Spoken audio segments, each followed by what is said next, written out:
Alors bonsoir, nouveau son de Radio Vostani, du 1er août 2017. Un son comme on a l'habitude de le faire depuis quelques temps, qui donne la possibilité d'accéder à un texte d'une manière assez différente. Celui-ci a pour titre Qu'est-ce que l'autonomie ouvrière ? Et il est tiré d'un ouvrage traduit du portugais du Brésil par Nos Soins. Il a été rédigé au début des années 80 par Lúcia Bruno. Alors, littéralement, on pouvait le traduire par ce qu'est l'autonomie ouvrière, mais on a préféré ce titre qui relève de notre choix seul, comme en forme de que sais-je, ou en quelque sorte. Alors, pourquoi ce texte, malgré ce qui nous semble être certaines limites, ou même des problématiques peut-être obsolètes pour certains, et dont on discutera d'ailleurs dans une prochaine émission avec l'auteur elle-même. On fera cette émission, ceci d'ici quelques semaines, où on rentrera à ce moment dans le cœur du texte pour souligner surtout et aussi ce qui fait sa force, car ce texte est riche, dense même, mais simple d'accès. Il ouvre de multiples interrogations, de possibles débats, ce qui a motivé notre traduction et ce son, donc on va écouter. Alors on publiera le texte d'une certaine manière ou d'une autre, avec une introduction de Lúcia Bruno et probablement aussi avec notre propre critique qui sera mise en relation avec la situation du capitalisme dans notre réalité actuelle. Alors on a aussi voulu éditer ce texte et faire ce son parce que on entend beaucoup en ce moment le mot autonomie. Alors on décortiquera aussi ce terme dans la prochaine émission, car il est devenu un mot valise dont on ne sait plus trop quoi au juste il s'agit d'être autonome. On peut certainement en l'entendre comme l'inverse d'hétéronomie, l'hétéronomie étant le fait de vivre selon des règles qui nous sont imposées, selon une loi subie. Mais est-ce que cela est suffisant ? Ce qui est certain dans ce son, c'est que s'exprime notre conception de l'autonomie qui, au-delà d'être ouvrière, est prolétaire, mais surtout dont la finalité, la perspective, c'est bien évidemment l'abolition de la condition prolétarienne, mais surtout, sa perspective, la perspective, c'est le communisme. Il faut surtout préciser que l'autonomie ouvrière n'a rien à voir avec l'autonomie désirante et flottante, l'autonomie intellectualiste et léninisme ou l'opéraïsme stalino-armé et manipulé. Ce que d'ailleurs Miguel Amoros, dont on a mis le texte qu'il a écrit en 2005, qui s'appelle Que fut l'autonomie ouvrière, a qualifié de conception retardataire et spectaculaire liée à la décomposition du bolchevisme. Alors bien sûr, il en va de même de l'autonomie fourre-tout des luttes et de sa fameuse convergence des moi-je et des débats merdiques de ce que nous on a appelé les thématiques de l'extrême gauche de la saloperie. Alors, et qui permet d'ailleurs, il faut quand même le dire, même aux freaks nationaux-socialistes et à l'indigente nouvelle droite de s'en réclamer. Tant ce mot n'est jamais développé conceptuellement, mais surtout, bien sûr, pratiquement. Alors, on a envie de conclure cette présentation en laissant la parole à Benjamin Péret au travers de certains de ses mots, extraits de Toute une vie qui date de 1950. Il serait inutile de parler de la vérité si l'on ne lui avait tant craché au visage. Que son regard en étoile polaire obstinée a marqué le las est aujourd'hui effacé comme une ville rasée par les barbares que déjà la brousse envahit. Ils l'ont même livré à tous les appétits de la troupe. Je nomme ici la tourbe de la steppe comme la pègre en costume de gratte-ciel et le fouille-merde à cerveau d'eau bénite, le chevalier des menottes, le rempart à moustache d'épaulettes, la valise bourrée de clés qui ne vont sur aucune serrure et son chien l'aveugle hypnotisé par un bocal à cornichons. Tu as toujours cherché à dégager ses traits en arc-en-ciel sur le champ des boutons d'or, des échymoses qui transformaient un nez en groin à hostie, la plage des lèvres découvrant le lamé des dents en corps de garde infesté de râteliers d'armes, et écrasé d'une bouffissure canaille, le regard d'horizon en jardin après la pluie de printemps. C'est cela, André, qui nous rassemble en grains d'un même épi, qui ne courbe aucun équinoxe à rage de rat prisonnier dans son égout, et ne brûle nul solstice en lance-flamme dévorant un paysage à ramage d'oiseaux libres, répercuté par les échos des eaux en nœuds de fées. Puisque la vérité sauvage, regard d'évidence qui fait tressaillir les ventres à gousset, ne chante que les hymnes en rafale chassant les monastères de nuages contre les montagnes qui les éventrent. Les chants en point dressés, des éternels rebelles avides de vent toujours neuf, pour qui la liberté vit en avalanche ravageant les nids de vipères de la terre et du ciel. Ceux qui crient de tous leurs poumons, ensevelissant les Pompéi, lâchez tout.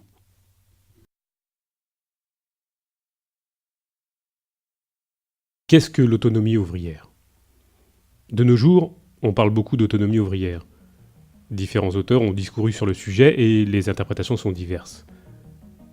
Je ne prétends pas faire ici un tableau des différentes manières d'aborder le sujet, ni d'affirmer mon point de vue comme le seul valable. Dès maintenant, je m'écarte de toute problématique qui se rapporte à une vérité éternelle, et pense que les idées d'un auteur sont toujours celles qui découlent de sa pratique sociale, et non de l'humanité en général. De plus, l'autonomie ouvrière, son développement, sa réalisation, ne dépendent pas du débat théorique, mais des conditions objectives existantes dans la société contemporaine, et de la position que chacun de nous occupe dans la pratique sociale. C'est à ce niveau que les individus s'unissent ou se séparent autour des questions cruciales de notre époque. Nous verrons donc une des possibilités de penser l'autonomie ouvrière, les conditions de son développement, les limites auxquelles sa pratique se confronte et le futur qu'elle nous indique. L'autonomie ouvrière, une pratique de classe. Ce qui définit l'autonomie ouvrière comme pratique sociale, c'est sa capacité à créer des relations sociales d'un nouveau genre, qui se structurent en antagonisme ouvert avec les relations sociales existantes dans la société capitaliste. Dans quel sens ?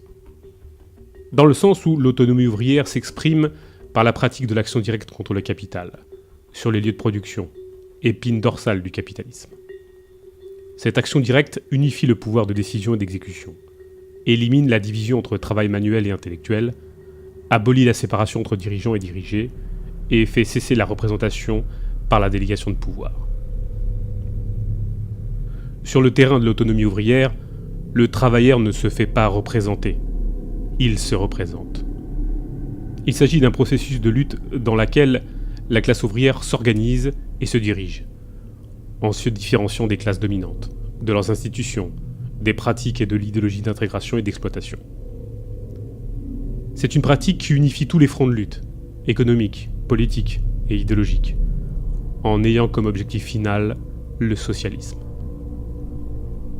L'autonomie ouvrière est une tendance très ancienne à l'intérieur du mouvement ouvrier, qui s'est manifestée au moment les plus aigus de l'affrontement de classe, pendant la Commune de Paris en 1871, dans la Révolution russe en 1917, dans la Révolution allemande en 1918, 19, dans la Révolution espagnole en 36-39, dans le mouvement ouvrier portugais après la chute du salazarisme en avril 1974 par exemple. L'organisation par laquelle le prolétariat en vient historiquement à exprimer son autonomie est le Conseil ouvrier, où tout le pouvoir appartient aux assemblées générales de travailleurs, axe central des débats et de décisions. J'utilise ici la dénomination de Conseil ouvrier parce qu'elle est entrée dans le vocabulaire commun.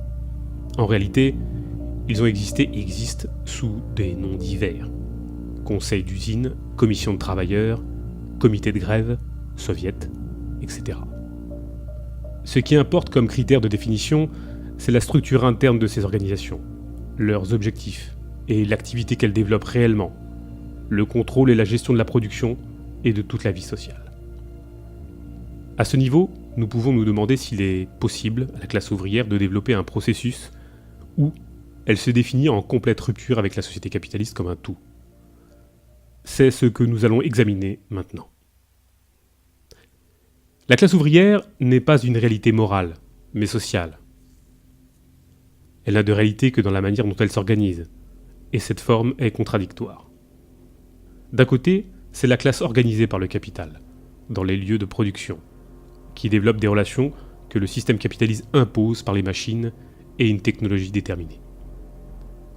Cette logique soumet la classe ouvrière à des opérations fragmentées, qui l'éloignent de la compréhension du processus de travail en la soumettant à une stricte hiérarchie. C'est la classe ouvrière organisée pour la production de profits dans et pour le capitalisme. D'un autre côté, les ouvriers développent entre eux des relations libres et collectives, chaque fois qu'ils mènent une lutte directe contre le capital.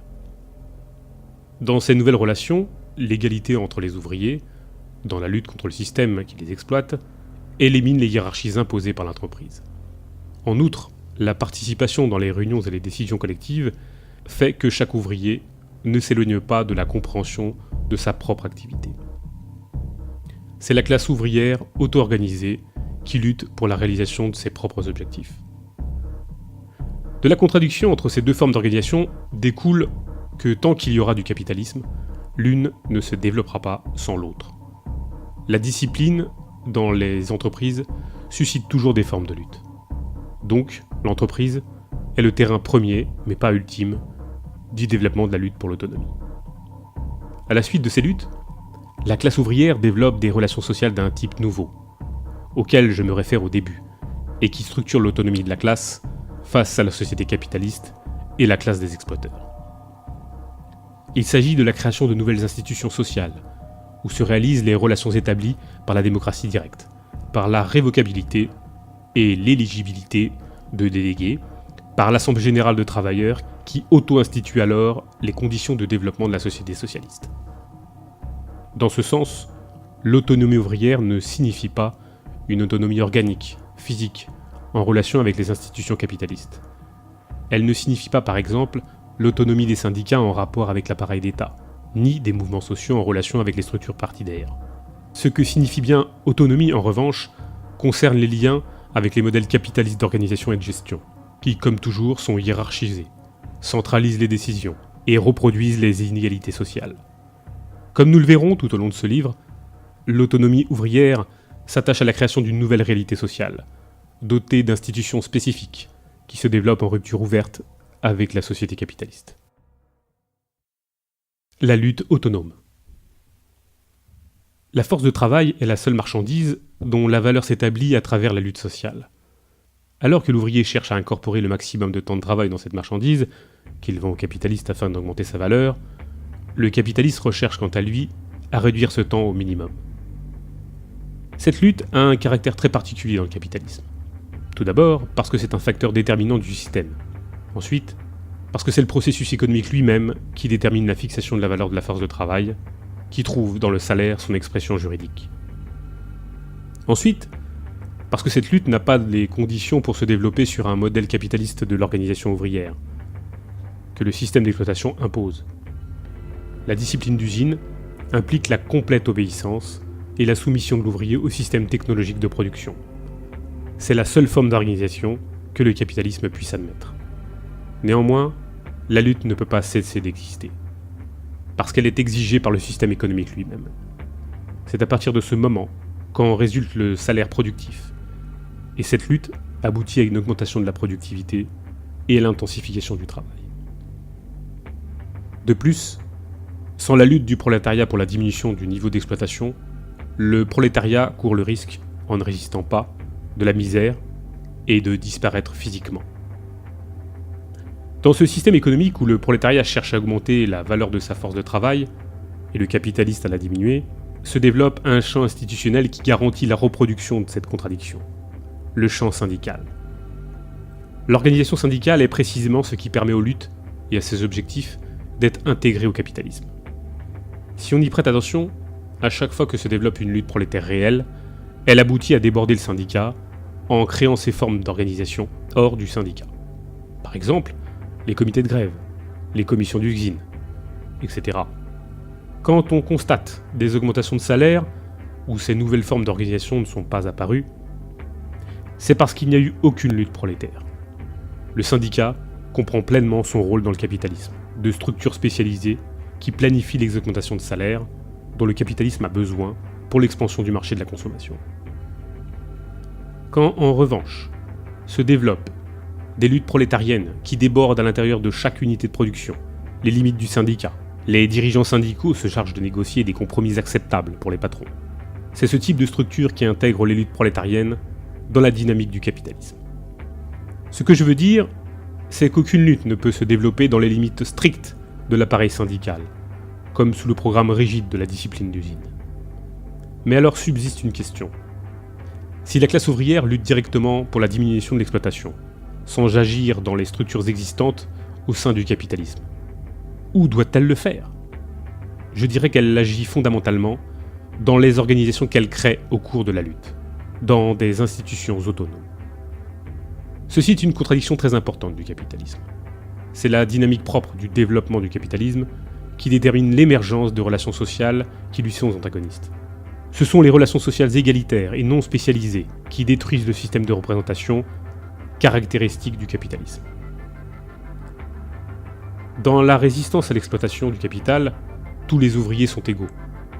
Le mouvement social des exploités tend aujourd'hui à projeter cette égalité au-delà de la destruction du système qui l'a produite. Ce sont les nouvelles relations sociales créées au cours de la lutte qui tendent, dans son expansion, à réaliser de nouvelles formes économiques, donc un nouveau mode de production.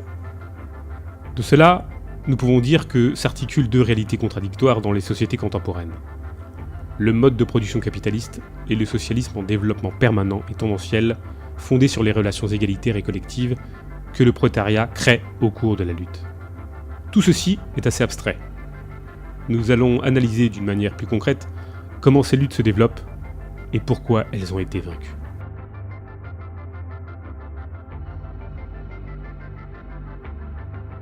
Les institutions autonomes. Les individus n'agissent pas dans le vide, mais à l'intérieur d'institutions qu'ils créent au cours de la lutte. Cela signifie que quand la classe prolétarienne lutte directement contre sa situation d'exploité, dominée, en se séparant de la logique capitaliste, elle crée par ses actes de nouvelles organisations sociales qui sont les conditions de la transformation sociale. Ces organisations, que j'ai nommées conseils ouvriers ou commissions d'usine, privilégient la lutte dans l'entreprise, dépassent les appareils syndicaux et les partis, développent de nouvelles pratiques où elles affirment l'importance des bases travailleuses face aux dirigeants et la satisfaction des besoins dans la vie quotidienne face au capital. Sorties directement de la dynamique de la lutte, ces organisations unissent les travailleurs en fonction de leur lutte réelle et non d'objectifs abstraits plus ou moins limités. Pour pérenniser concrètement les formes naissantes de contrôle et de gestion de la production par les travailleurs, les commissions d'usine représentent la forme embryonnaire des nouvelles relations sociales de production. Au même moment, apparaissent des formes instituées qui font disparaître progressivement le pouvoir politique, parce que ce sont des organisations qui encadrent leurs représentants élus par les travailleurs. Plus particulièrement, quand la lutte s'étend et passe des commissions d'usine vers d'autres formes plus avancées, constituées par des organes qui s'articulent avec d'autres commissions. Il est important de souligner que la commission d'usine n'est pas une structure politique dans le sens traditionnel du terme. Elle n'a pas d'autonomie concernant sa relation à l'ensemble des producteurs, comme cela se produit avec l'État par exemple. Plus se développent les commissions d'usine, comme organes de contrôle et de gestion de la production par exemple, plus diminue la médiation dans le contrôle. Si nous créons des institutions grâce auxquelles nous pouvons décider collectivement de tous les aspects de la vie sociale, nous éliminons ceux qui ont toujours décidé à notre place. Les politiciens professionnels qui contrôlent nos décisions. En créant des institutions qui réalisent la démocratie directe, nous détruisons l'État pour décider pour nous et sur nous-mêmes.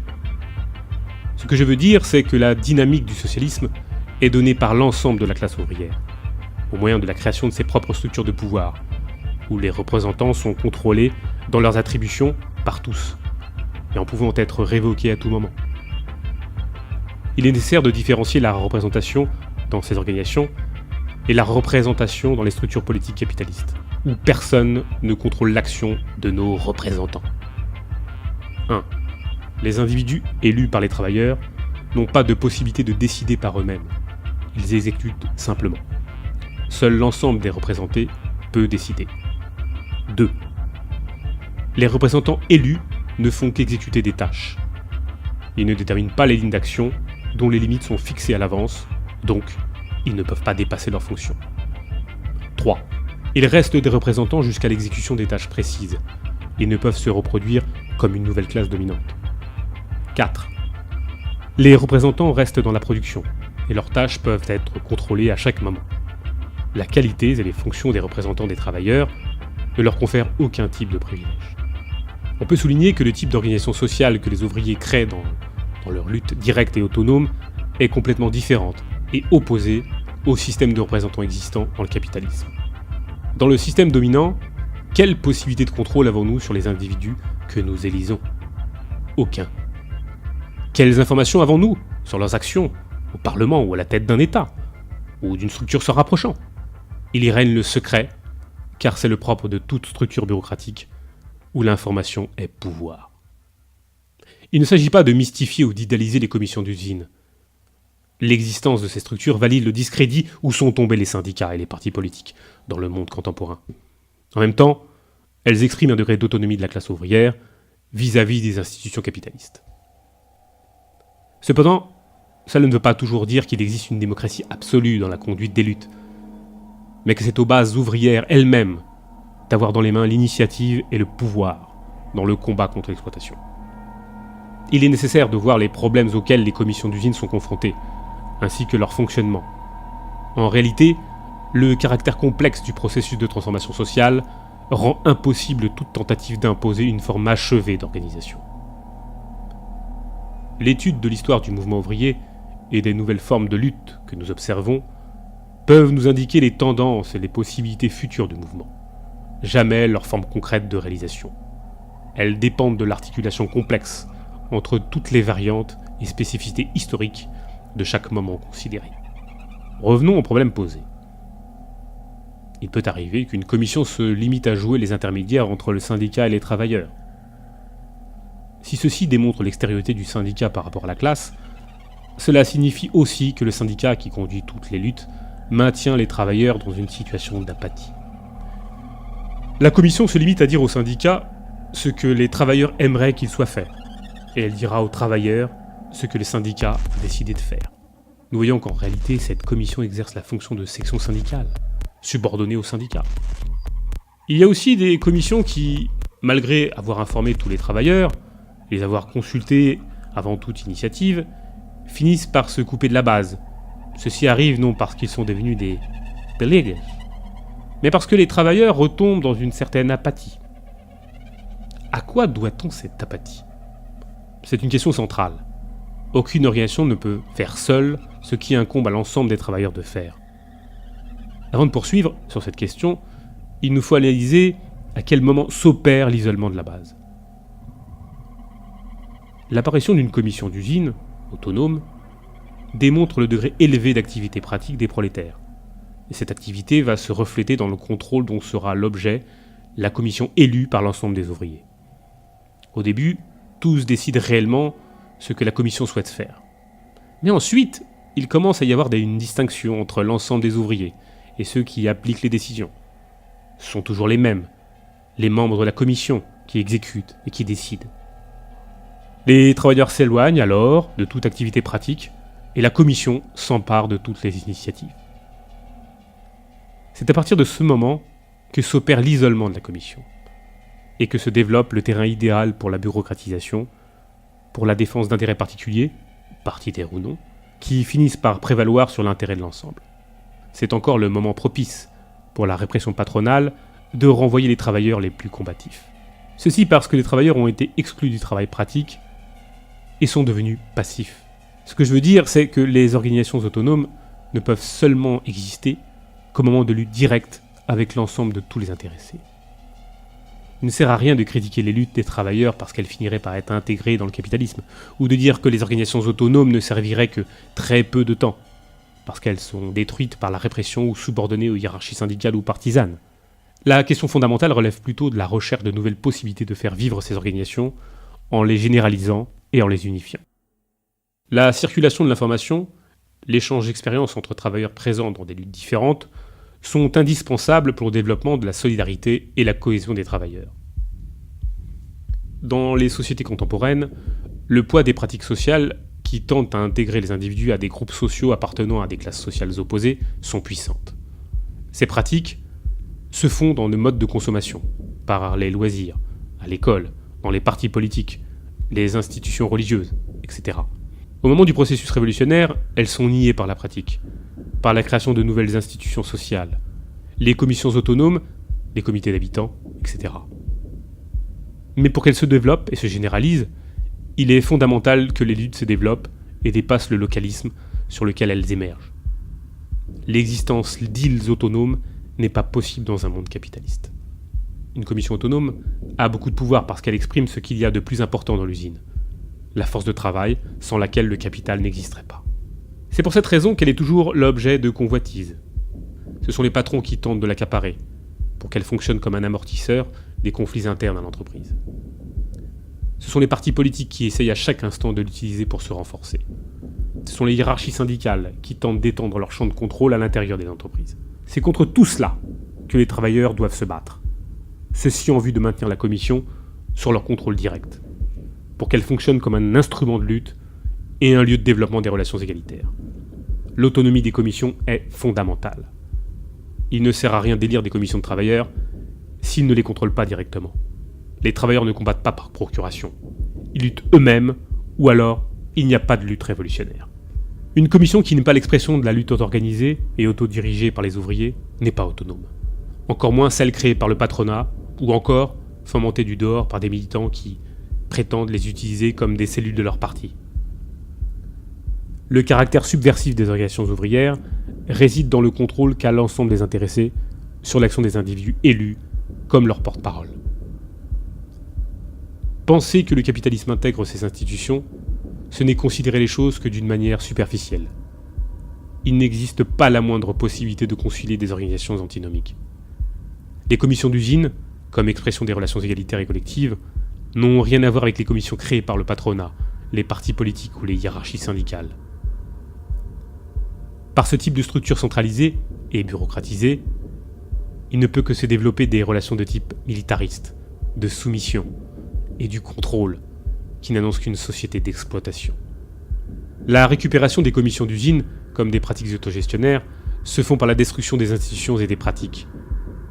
Bien des fois, on conserve le même nom pour masquer des pratiques absolument autres. C'est pour cela que nous ne devons pas prêter attention à la manière dont se nomment les organisations, mais à leur fonctionnement interne et à leurs pratiques concrètes. Ceci pas seulement à un instant donné, il est nécessaire de voir les choses en mouvement, sur le long, dans le flux des luttes, pour constater comment évoluent les organisations.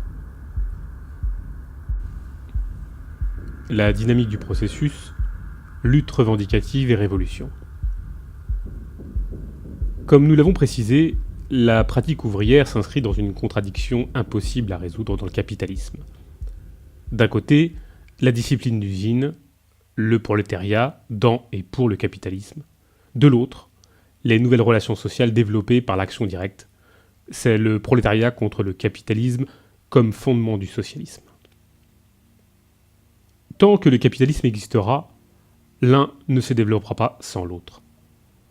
La discipline dans l'usine suscite toujours des formes de lutte. D'un autre côté, les luttes ouvrières contribuent au développement du capitalisme, dans la mesure où elles accélèrent le processus d'extorsion de la plus-value relative, ou contraignent le capital à rentrer en crise et à inaugurer un nouveau cycle d'extorsion de la plus-value relative. Ce qui veut dire que le prolétariat n'est pas seulement acteur de l'histoire, il est aussi un produit de l'histoire, dans la mesure où il transforme historiquement cette contradiction qui définit la pratique ouvrière. Il est question d'une contradiction qui se reproduit toujours sous des formes renouvelées. De là provient le caractère fondamentalement changeant des formes de lutte et le fait que, de ces luttes, découle l'existence du prolétariat. Quelle est la possibilité pour ces luttes revendicatives de se transformer en lutte révolutionnaire contre le système capitaliste ? Ou quelle importance ont ces luttes pour l'avancée du processus de transformation ? Je pense que c'est le nœud du problème. Les travailleurs exploités réagissent spontanément par des revendications économiques qui ne mettent pas en cause l'ensemble du système comme un tout. Néanmoins, quand ce sont les travailleurs eux-mêmes qui luttent directement, les formes d'organisation créées pour les satisfaire entrent en complète opposition avec les formes traditionnelles d'organisation du travail dans l'usine. Ainsi, ce ne sont pas les revendications en elles-mêmes qui définissent la radicalité de la lutte. Ce ne sont pas les objectifs immédiats, affirmés, qui sont subversifs ou non. Une lutte est révolutionnaire quand elle crée des relations sociales qui permettent l'union des travailleurs, quand elle permet l'association d'hommes libres, qui en même temps devient la forme et la condition de la transformation sociale. Lorsque les travailleurs créent des organisations où ils peuvent décider ensemble du cours de la lutte, redéfinissent une nouvelle division du travail et des formes collectives d'existence, ils créent le terrain sur lequel le socialisme peut se développer et se généraliser.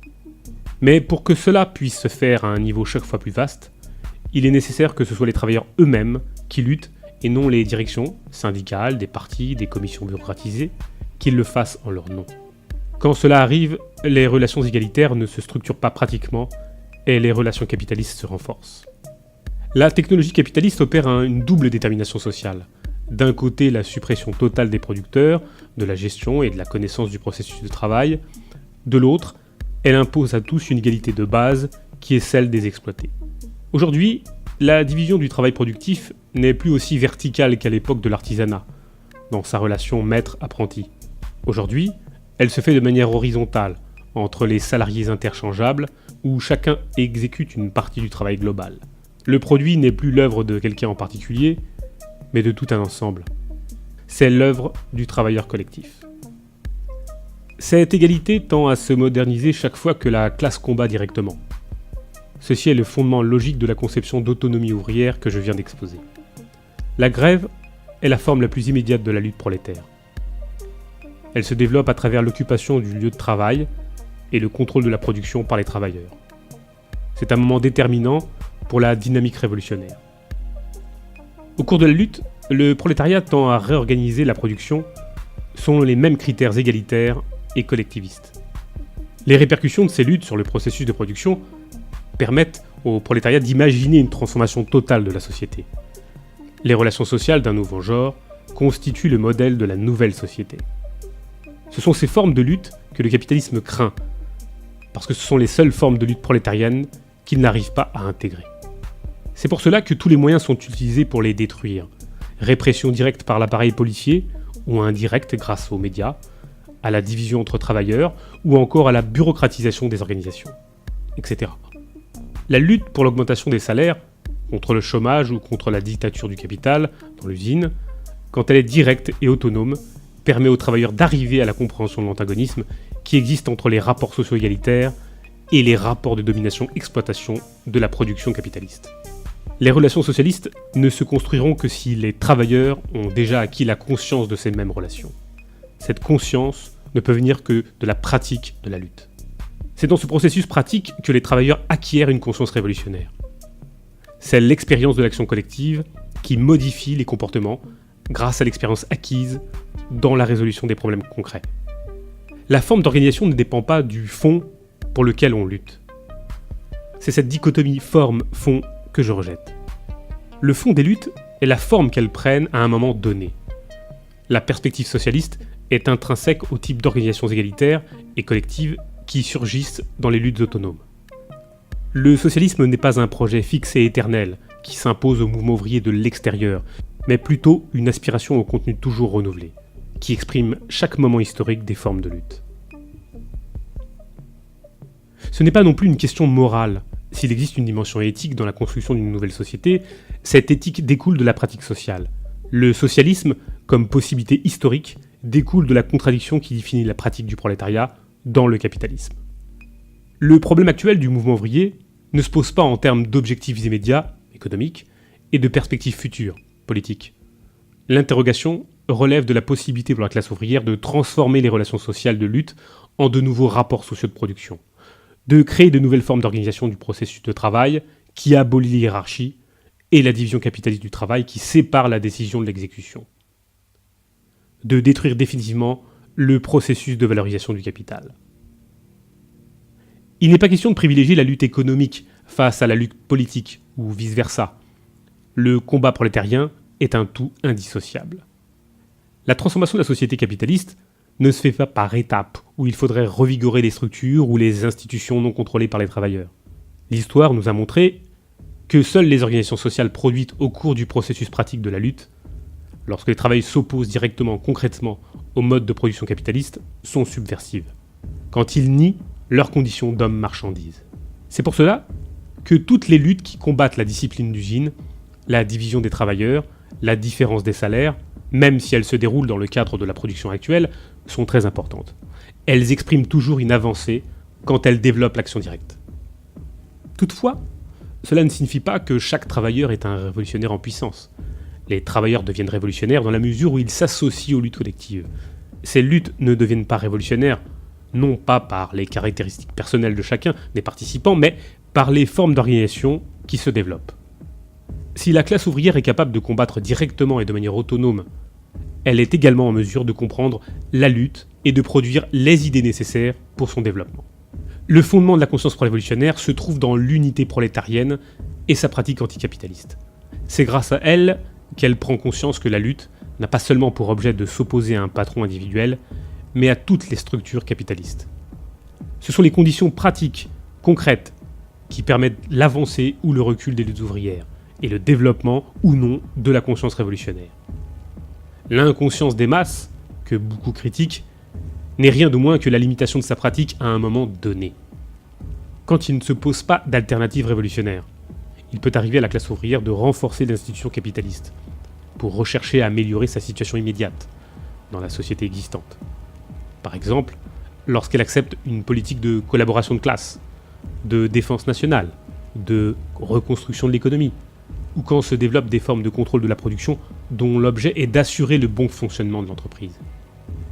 Mais quand elle décide collectivement, quand elle élit des éléments pour l'exécution de tâches spécifiques, et qu'elle les contrôle dans ses attributions, elle développe une pratique de démocratie ouvrière et construit ainsi une nouvelle société.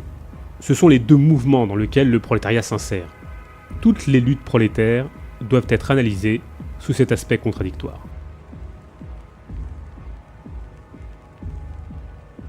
La transformation des relations sociales de lutte en de nouvelles relations sociales de production.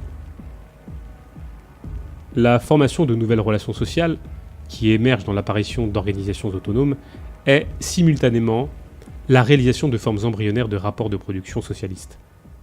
Mais ce processus n'est pas linéaire, c'est pour cela que nous ne pouvons pas le penser selon des critères rigides. Quand les prolétaires, dans le cours de la lutte, occupent l'usine, ils perçoivent immédiatement que, pour poursuivre, il est nécessaire de continuer la production. Dans le cas d'une lutte autodirigée, la tendance est à la réorganisation du processus de travail selon des critères collectivistes et égalitaires. Tel est le sens de la fameuse autogestion. Il s'agit de l'élargissement des critères prolétaires de lutte pour la réorganisation du processus de travail. Dès l'instant où l'autogestion commence, il s'établit une relation contradictoire entre les relations égalitaires de lutte et les capitalistes qui continuent à exister dans le reste de la société. Cette contradiction impose une solution. Ou les nouvelles relations sociales se produisent en se généralisant, ou au contraire, c'est la discipline d'usine qui prévaut. Ces deux aspects s'articulent dans une relation extrêmement instable et le recul ou l'avancée du processus relève dans la prépondérance de l'une des formes sur l'autre. Nous pouvons poser que, durant la radicalisation des luttes autonomes, l'autogestion signifie que les travailleurs gèrent eux-mêmes la production. C'est une forme très avancée de la lutte où les travailleurs se réapproprient l'espace et le temps en les redéfinissant, en détruisant les hiérarchies, en éliminant la dualité dirigeant-dirigé, la division entre travailleurs manuels et intellectuels. Dans ce sens, on peut comprendre ce que l'autogestion implique comme rupture ouverte avec toutes les structures capitalistes qui sont fondées sur le principe de l'exploitation-domination. Les commissions d'usine sont les voies institutionnelles de la réalisation de l'autogestion. La rotation des commissions, fondée sur la convocation régulière et fréquente d'assemblées générales ouvertes, élimine la confidentialité qui caractérise toute structure bureaucratique. Au fur et à mesure que l'autogestion se généralise, en sortant de l'usine et en passant du niveau régional à international, elle impose une nouvelle société fondée sur une technologie différente et des nouvelles unités de production. L'autogestion est un point de départ pour de nouveaux développements du processus de transformation sociale. Il est le point de départ pour l'abolition des classes sociales et des institutions où l'exploitation et l'oppression sont subies, en commençant par l'État, puisque le socialisme nécessite sa destruction. Autogestion ouvrière et marché capitaliste. Quand les travailleurs d'une entreprise commencent à gérer la production, un des premiers obstacles auxquels ils sont confrontés touche à l'approvisionnement en matières premières. La question s'aggrave quand les matériaux sont importés. L'expérience a montré qu'ils subissent immédiatement le boycott des capitalistes qui ne leur fournissent pas les matériaux nécessaires. En plus de cela, il existe le problème du manque d'argent pour les acquérir.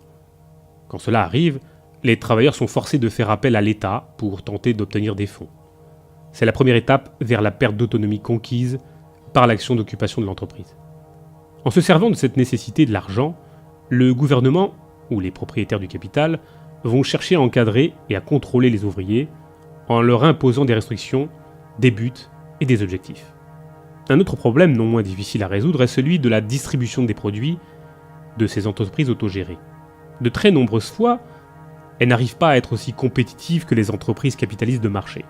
S'il existe une situation révolutionnaire généralisée dans le pays, il est possible d'établir un système d'échange direct entre les usines en autogestion et entre l'industrie et l'agriculture. Mais si les luttes sont isolées, cela n'est possible qu'au moyen du marché capitaliste. La pression qu'il exerce force l'usine à revêtir des formes capitalistes de gestion pour restaurer la rentabilité et la compétitivité nécessaires. À ce moment-là, s'imposent les critères capitalistes fondés sur les indices de productivité et d'efficacité. Le retour de ces critères aboutit par engendrer l'apathie entre les travailleurs et donc la bureaucratisation des comités d'usine est inévitable. Quand les comités d'usine bureaucratisés ne disparaissent pas, ils deviennent les nouveaux managers du capital. C'est ce qui est arrivé au Portugal par exemple, avec diverses entreprises industrielles et agricoles qui se mirent en autogestion après la chute du régime salazariste en 1974. En août 1975, on estimait à 308 environ le nombre d'entreprises en autogestion dans le secteur urbain. Dans le sud, région des latifundiaires, de vastes espaces ont été occupés et collectivisés par des salariés agricoles, donnant naissance aux unités collectives de production. Dans tous les cas, ce fut une solution trouvée par les travailleurs pour éviter le chômage. À cette époque, de nombreuses entreprises fermaient parce que déficitaires ou parce que le patron s'enfuyait à l'étranger avec l'argent par peur du communisme. Ces pratiques autogestionnaires auraient été une grande menace pour le capitalisme portugais si elles ne s'étaient pas limitées à des secteurs relativement périphériques de l'économie. Elles se sont produites principalement dans l'industrie textile, graphique, l'hôtellerie et le tourisme. Les initiatives qui ont émergé dans l'agriculture sont restées isolées du reste du pays et n'ont pas eu d'autre choix que de faire appel à l'État. La liaison entre les différents secteurs de l'économie était fondamentale pour créer une réelle autonomie de ces entreprises dépendantes du capitalisme portugais. Cela aurait permis l'expansion vers d'autres niveaux de la société et bien plus, par-delà les frontières portugaises. Cependant, comme le capitalisme portugais se réorganisait avec le flux du mouvement révolutionnaire, la situation de ces entreprises était devenue de plus en plus difficile. La dépendance qu'elles avaient vis-à-vis des institutions capitalistes correspondait à la fragilité du mouvement qui s'était organisé, mais pas unifié, au point de créer un réseau de relations sociales fondé sur des critères de lutte prolétariens qui pouvaient être imposés pour la réorganisation globale de la société dans une perspective socialiste. L'expérience portugaise, parce que contemporaine, est d'une grande importance. Elle nous permet de voir que l'un des plus grands obstacles du processus révolutionnaire est aujourd'hui le marché capitaliste. Lorsque les luttes restent isolées, les expériences autogestionnaires finissent par être encerclées de tous côtés. Par le marché des capitaux, le crédit, de produits finis, et aussi par le marché des moyens de production, machines, semences, engrais. L'internationalisme des luttes se pose dans ce contexte comme un impératif pratique et non comme un slogan qu'on lance au moment de grandes dates commémoratives. L'internationalisation de la révolution n'est pas une nécessité à long terme, mais une question de survie immédiate. L'autogestion, comme expression de l'autonomie de la classe ouvrière face au capitalisme, ne peut être vue comme une particularité de telle ou telle usine. Elle ne peut être réduite non plus à une solution provisoire pour des temps de crise. Autogérer ne signifie pas seulement gérer d'une manière différente un capital productif, afin que son produit soit distribué de manière plus équitable entre les travailleurs. Les pratiques autogestionnaires doivent profondément modifier les relations de travail et détruire la logique de valorisation du capital. Ce n'est pas un but à atteindre dans la société capitaliste. L'autogestion est un moyen de lutte à travers lequel les travailleurs prennent conscience qu'ils sont capables de gérer la production, de créer de nouvelles formes d'organisation du travail et de mettre la démocratie ouvrière en pratique. Il est nécessaire de distinguer le mouvement des travailleurs des commissions qui en surgissent, mais qui se bureaucratisent à chaque fois que le cours de la lutte n'est pas ascendant. C'est la vivacité du mouvement autonome, conjuguée à la désagrégation des centres de pouvoir, deux aspects d'un même phénomène qui peuvent permettre la survie des pratiques autogestionnaires. La légalisation de la lutte ouvrière. Le droit ne reconnaît pas la lutte anticapitaliste de la classe ouvrière. Il ne reconnaît pas les mouvements autonomes, les occupations d'usines et l'autogestion. Quand par la lutte, la classe ouvrière rompt avec la logique du capital, elle rompt par là même avec les normes juridiques établies. C'est pourquoi la préoccupation de la classe capitaliste est de tenter d'encadrer les luttes par la légalité en vigueur, spécialement quand la répression policière n'est pas la meilleure des solutions. Ils tentent toutes les solutions. Ils tentent de canaliser le mouvement vers les syndicats reconnus par l'État et les patrons. Ils tentent de transformer les usines autogérées en coopératives ou encore de légaliser les commissions d'usine en instituant le contrôle ouvrier. Le contrôle ouvrier, c'est quand un groupe de travailleurs est reconnu par la direction d'une entreprise qui se transforme en co-gestionnaire du capital. On parle de contrôle direct des ouvriers par d'anciens ouvriers. Il est légal dans presque tous les pays développés, indépendamment de l'existence ou non de lutte. Le contrôle ouvrier se fonde sur la délégation de pouvoir, et plus sur l'action directe. On élit des délégués qui vont représenter les travailleurs et participer à la gestion de certains problèmes de l'entreprise. De manière générale, on les limite à des questions d'ordre interne, plus directement liées aux problèmes de main-d'œuvre.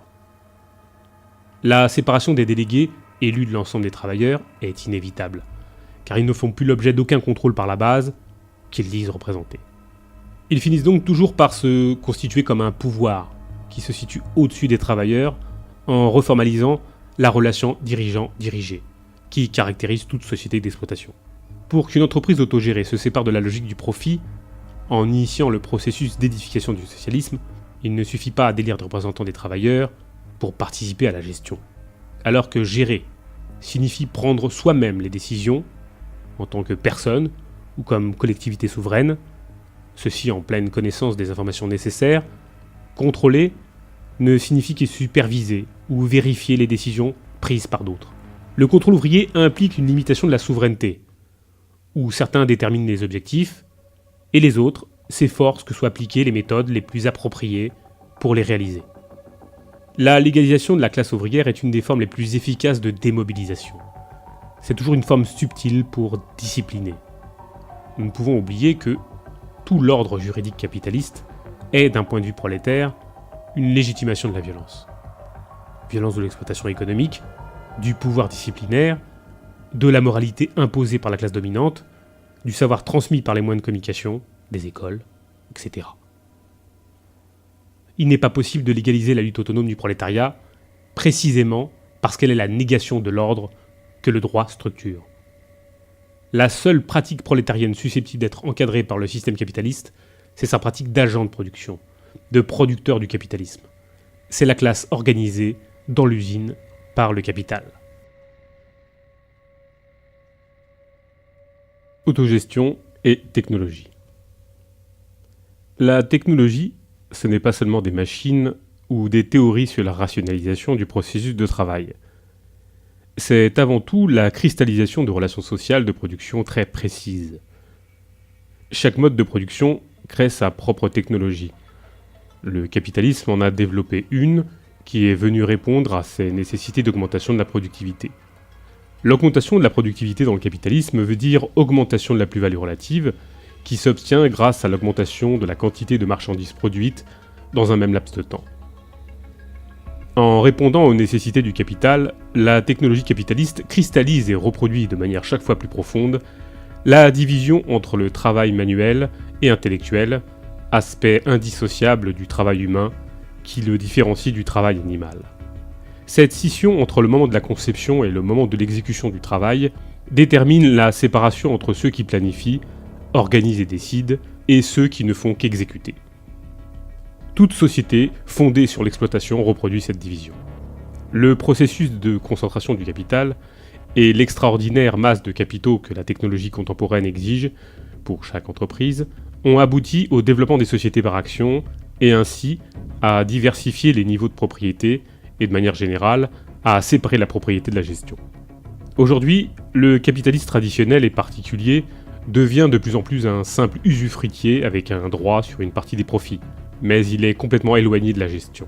Ce sont les technocrates, le plus souvent séparés de la propriété formelle de la société, qui déterminent le montant de la plus-value dont pourra disposer le capitaliste particulier. Cela donne un pouvoir insoupçonné aux détenteurs des connaissances technico-administratives, qui déterminent les changements très importants dans la classe dominante. Aujourd'hui, la classe ouvrière ne lutte pas seulement contre la bourgeoisie privée, elle se bat également contre la technocratie. J'entends par technocratie l'ensemble des individus qui organisent les conditions générales de la production, moyens de transport, médias, systèmes énergétiques, appareils répressifs, écoles qui forment la main-d'œuvre pour le capital, etc. Ce sont encore des individus qui maîtrisent les connaissances techniques des moyens de production et du processus de travail dont le producteur est absent. Ils détiennent le savoir technique de la gestion du processus de production dont s'écarte le propriétaire privé en proportion de la concentration des forces productives. Au moment de l'émergence du mode de production capitaliste, la technocratie avait principalement pour fonction l'organisation des conditions générales du capitalisme. La deuxième révolution industrielle, l'automation, a marqué de nouvelles formes de capitalisme, caractérisées par les formes de production, par les concentrations monopolistes. Dans le rythme de la production, par la soumission du calcul de production au calcul de distribution, le plan, et dans la base matérielle de production, par la séparation totale du producteur d'avec le processus de travail. Technologiquement, a commencé le développement accéléré des conditions matérielles générales de production. L'unité de production particulière est de moins en moins une unité technologique.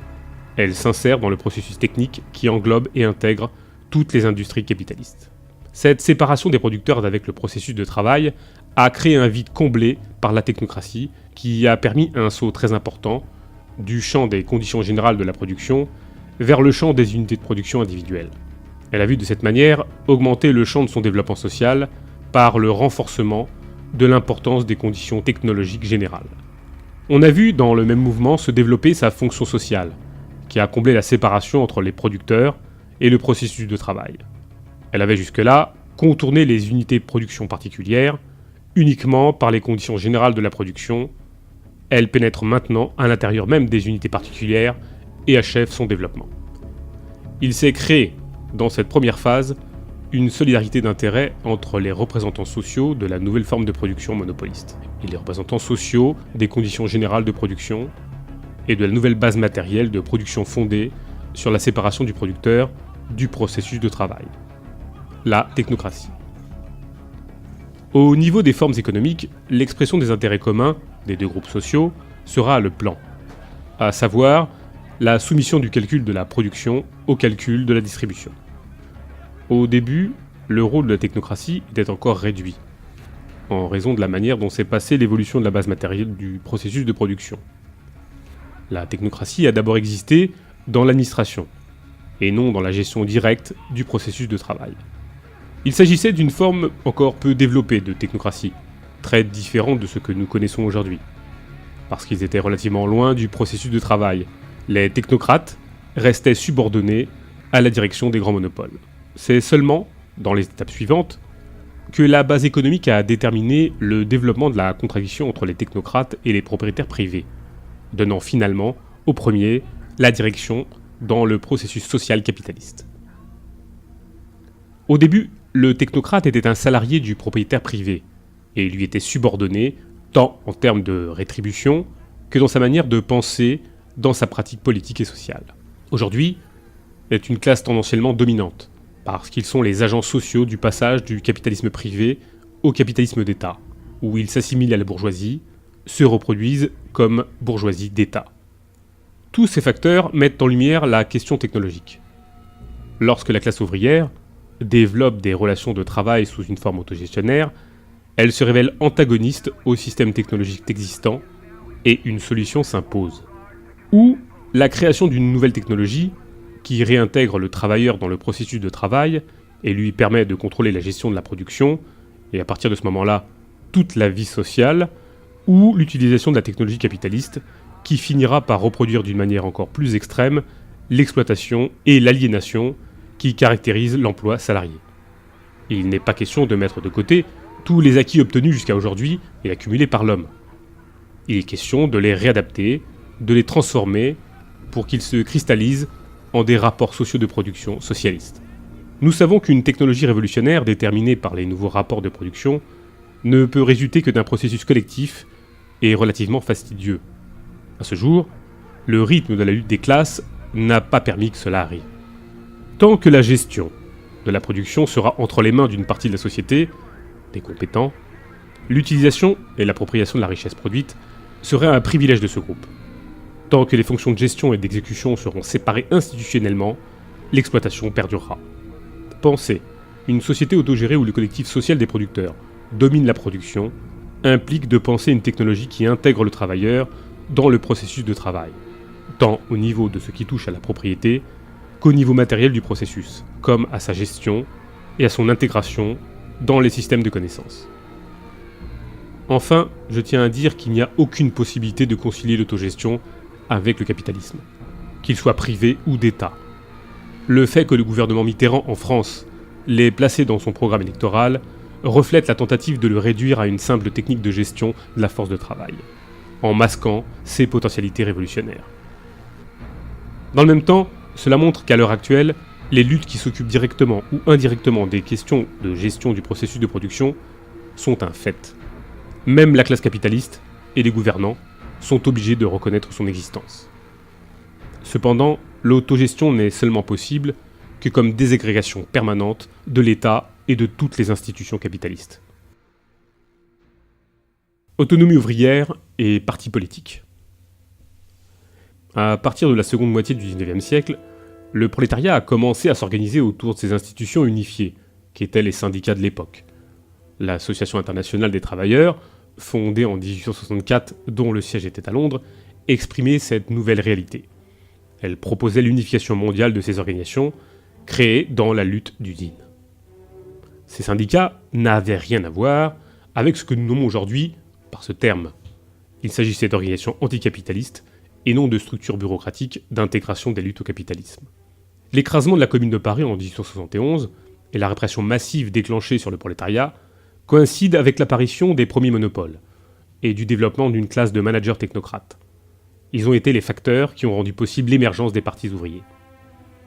Ils s'appelaient ouvriers parce qu'il s'y trouvait dans leur rang des masses ouvrières, mais uniquement au niveau littéral du sens, parce que dans leur fonction, ils étaient identiques aux partis bourgeois. Ils proposaient le contrôle de la gestion de l'appareil d'État, séparé de la masse des producteurs, qui en restaient toujours éloignés. Ces partis se sont développés dans toute l'Europe, et aussi dans des pays comme les États-Unis et en Australie par exemple. À partir de 1899, ils ont commencé à se regrouper dans ce qu'on a appelé la Deuxième Internationale. Elle a existé jusqu'au début de la Première Guerre mondiale, en 1914. Ce fut l'époque glorieuse du réformisme social.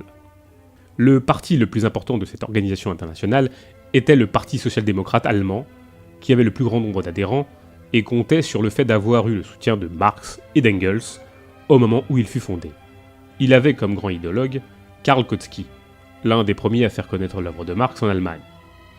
L'influence de ces idées était considérable. D'une manière générale, nous pouvons dire que les partis que nous connaissons comme étant de gauche aujourd'hui sont tous nés à ce moment-là. Tous, d'une manière ou d'une autre, restent prisonniers de l'axe idéologique de la Deuxième Internationale comme ligne dominante. C'est-à-dire celle de la classique séparation entre le politique et l'économique, où la non-gestion économique par les producteurs s'articule avec la non-gestion du social du politique. Cette séparation rend impossible l'extinction du politique, qui découle précisément de la fusion de ces deux niveaux. Le socialisme ne peut être compris que comme disparition du politique, qui se réalise par la gestion chaque fois plus directe des producteurs sur l'économie et toute la vie sociale en général. Ceci se produit grâce à la disparition des intermédiaires au niveau économique, les technocrates et capitalistes privés, et aussi les intermédiaires dans la gestion sociale, les politiciens professionnels.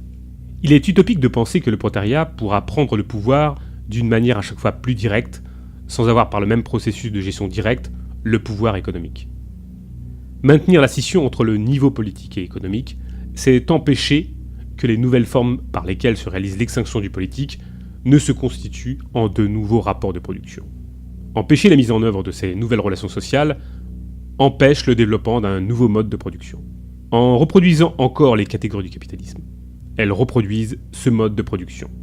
L'axe idéologique de la Deuxième Internationale, qui est la base des partis politiques de gauche, se définit dans cette symétrie entre la non-gestion de l'économique et la non-gestion du politique par l'ensemble organisé de la classe travailleuse. Ce système réalise idéologiquement les intérêts de la technocratie, qui se pense donc, non pas seulement comme une classe économique, mais comme un groupe politique indépendant, aspirant à la direction du processus social. C'est à partir de ce moment-là que ces partis se sont considérés comme uniques. En pratique, la reproduction de la scission économico-politique fonde institutionnellement le parti et le pouvoir politique. Dans ce processus, il se crée le terrain où les technocrates vont se reproduire en oppresseurs dans le domaine politique, comme classe capitaliste d'État, dans la mesure où elle possède les moyens de production par le biais de l'appareil d'État. Il privilégie un élément sur le tout social, les forces productives, la technologie au sens large, comme l'élément clé de la transition du capitalisme au socialisme, renforçant ainsi le rôle social des technocrates, dont la raison d'être découle précisément du développement technologique. Simultanément, ils défendent la représentation par délégation de pouvoir dans le parti, en perpétuant ainsi les politiciens professionnels. C'est quand s'élimine toute possibilité d'action directe contre le capitalisme. D'autre part, la conception de l'avant-garde développée par Kautsky et reprise par Lénine dans son fameux livre « Que faire ?», se fonde sur la négation d'une pratique prolétarienne anticapitaliste. En d'autres termes, le prolétariat n'est perçu que comme un agent de production, dont la pratique est réduite à être création de profit, ce qui implique la reproduction sans fin du capitalisme comme un tout. Mais si la classe ouvrière, par elle seule, n'est pas capable de lutter contre le capitalisme, elle n'est donc pas plus en mesure de penser ce combat. Selon Lénine, la conscience révolutionnaire dépend de la connaissance des lois de l'histoire, de l'économie, de la philosophie, connaissances auxquelles la classe ouvrière n'a pas accès. En partant de ce schéma logique, il est légitime de formuler une vision globale critique extérieure à la pratique du prolétariat, la théorie, le socialisme scientifique, fruit de l'effort des intellectuels appartenant à la petite bourgeoisie. On justifie alors la nécessité d'introduire de l'extérieur la théorie du mouvement ouvrier, en attribuant au parti un rôle prépondérant dans ce processus. Le parti apparaît comme le gardien de la vérité ouvrière, celui qui doit la diriger et l'organiser, et qui a pour but de faire comprendre aux prolétaires sa mission historique, la construction du socialisme. C'est de là que vient la prétention des avant-gardistes à diriger les masses, selon les principes doctrinaux du parti.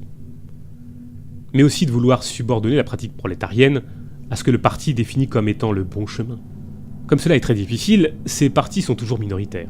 Ceux qui ont encore une certaine audience ouvrière fonctionnent plus comme des partis interclassistes que comme spécifiquement ouvriers. Tel est le cas des partis socialistes et communistes européens, qui ont éliminé de leur programme la révolution sociale. Par ailleurs, dans la mesure où ces organisations exigent une homogénéisation de la pensée parmi ces militants, les constantes autocritiques et purges caractérisent tous les partis qui se revendiquent du léninisme. Privilégier l'action d'une avant-garde au détriment de l'action de masse, c'est nier le potentiel révolutionnaire du prolétariat. C'est renforcer l'idée que la société doit nécessairement être divisée entre dirigeants et dirigés. Que la classe ouvrière, sans une tutelle, ne peut rien faire. Si l'on considère l'histoire, on constate que ces idées ont toujours été utilisées pour justifier toutes les formes d'exploitation, domination, de l'esclavage, jusqu'à l'oppression des femmes. Quand on met en doute la capacité de la classe ouvrière à s'émanciper par elle-même, on met alors immédiatement en doute sa capacité à gérer l'économie dans la société qu'on prétend construire. Dans cette perspective, le socialisme devient très difficile, voire impossible. Souvent, on identifie l'autonomie ouvrière avec le spontanéisme, ceci compris comme une ligne politique, et non comme action de classe. Parler de spontanéisme, c'est reconnaître que le prolétariat lutte indépendamment des partis politiques et des avant-gardes. Il lutte parce qu'il est impossible de ne pas se battre. Il sait que s'il ne le fait pas, il peut être rongé par la pauvreté.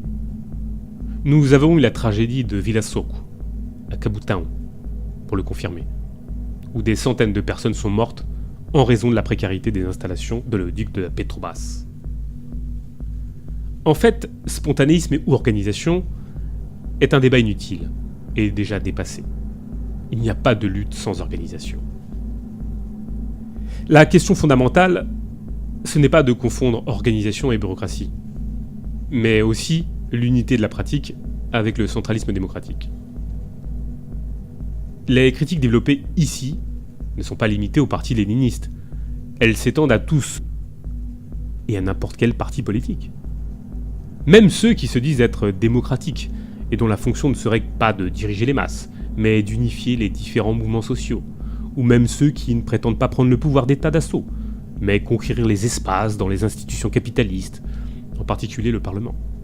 Du point de vue de l'autonomie des mouvements, il ne s'agit pas de conquérir des espaces sur le terrain des classes dominantes, mais de les détruire, tout en créant simultanément de nouvelles formes fondées sur la démocratie directe.